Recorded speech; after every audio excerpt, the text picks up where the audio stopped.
Hello guys, nhasi chandauya nacho chakanangana nemadzimai. Kana uchinzwa musoro usati watarisa zvakawanda kana kuda kuita zvakawanda, tsvaka chikonzero chaita kuti musoro uteme chii. Kana murume wako achibva kubasa everyday achiramba chikafu chauri kubika, usati wafamba kuenda kundotsvaka rubatsiro kupi nekupi, kuti uchida rubatsiro rwokuti uzive kuti murume wangu sei achiramba chikafu everyday chandinobika, zvitarise iwewe kuti chikafu chandiri kubika ndiri kuchibika zvakanaka here, ndabika zvakanaka here chikafu ichi. Usati waenda kure, zvitarise izvozvo. Usati wapaira nyaya yako kunana pasta kana kuna nani kana kune hama, kune dzishamwari uchitsvaka rubatsiro, zvitarise pachako iwewe mukadzi kuti zvandiri kubika izvi ndizvo zvinokodzera here kuti murume wangu adye izvi, anozvifarira here izvi. Nhauya ndauya nayo pano guys yakamira yakadai. Pane mukadzi wandasangana nawo nepost yake yaposta achitaura kuti mufundisi, I need prayers. Murume wangu haafariri kudya kumba, anouya achiti akaguta everyday. Chionaiwo picture yo yaiswa yo guys. Picture yo, tarisai picture yo.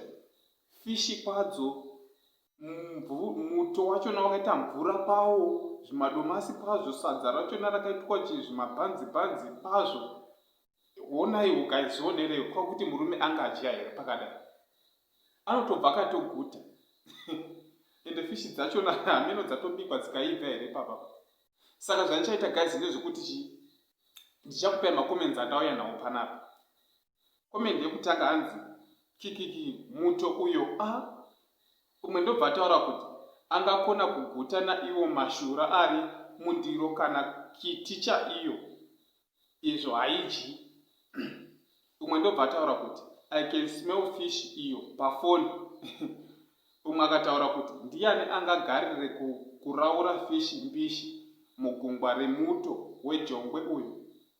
Umwe akati apa ndanga ndichida kuisa real voice note, but mukadzi uyu Mwari ave naye. Guys, pakaipa mabikiro acho. Umwe akataura kuti even sadza racho chairo imbodzi. Then umwe ndobva ataura kuti mukadzi ukawana nguva udzidze kubika, kutora time chaiko, ungadiri 25 liters mufishi mbiri here. Umwe ndobva ataura kuti zvatoibva here izvo, because kutoratidza kuti hazvina kana kutomboibva. Then umwe ndobva ataura kuti ngaatengerwe tumaspice, haisi mhosva yake.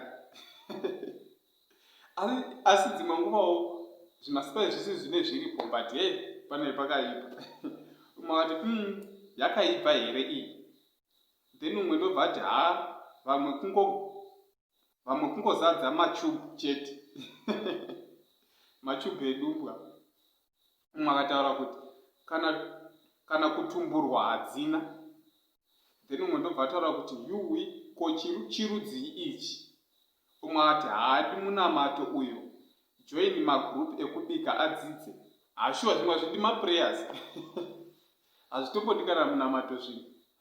Zvotoda kudzidza because vakadzi vazhinji vane problem yekuti pakangoitika problem akangobvaiza chete akutonda kuti hanizoda prayer. Zvimwe hazvidi kana prayer, zvodawo kudzidza pachako. Umwe akataura kuti fishi dzatumburwa here idzi. Umwe akati it's swimming.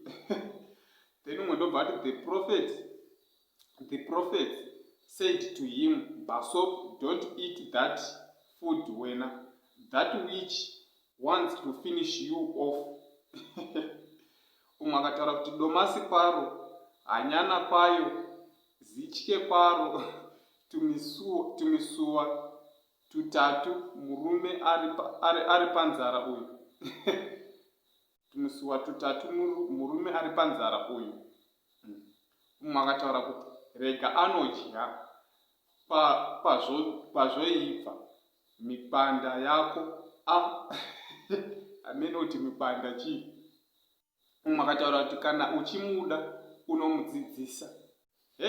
Pari trick pakuti murume adzidzise mukadzi, but mukadzi ndiye anofanira kudzidzisa murume manje. umwe ndobva taura kuti ini pakadai handitouyi kumba. Umwe akati angade nhope idzodzo angade nhope idzodzo. Umwe akati kana iwewe une zvivindi kudya zvakadai. Then umwe ndobva taura kuti zvamanje manje mami munobika. Umwe akati gonai kubika. Umwe akati kanawo inini mbachura handidye izvo bodo. Umwe akati no anodya sei fishi inenge ichamuka ikadzokera mumvura. Umwe akati fishi dzabikwa here idzo imi oro dzangoiswa muplate. Umwe akati kunyange aine nzara plate inotoitisa agute sure fishi kuita kunge mpishi hunge ichangobva kuraurwa. Ndochandangoya nacho guys, titi kune madzimaiwo gonaiwo kubikira varume venyu, because vamwe kuzoti varume vazoita zvemasmall house ndo imwewo futi issue yacho nayo yekuti varume vanenge vasingabikirwawo zvakanaka. Nekudidi ndopaya pandamboti kana usati watsvaka dambudziko rako kure, chimbozvitarisa pachako mukadzi kuti zvauri kuita zviri right here, zvinofadza umwe wako here. Ndochandangoya nacho guys, chiti thank you kune vese vari kusapota.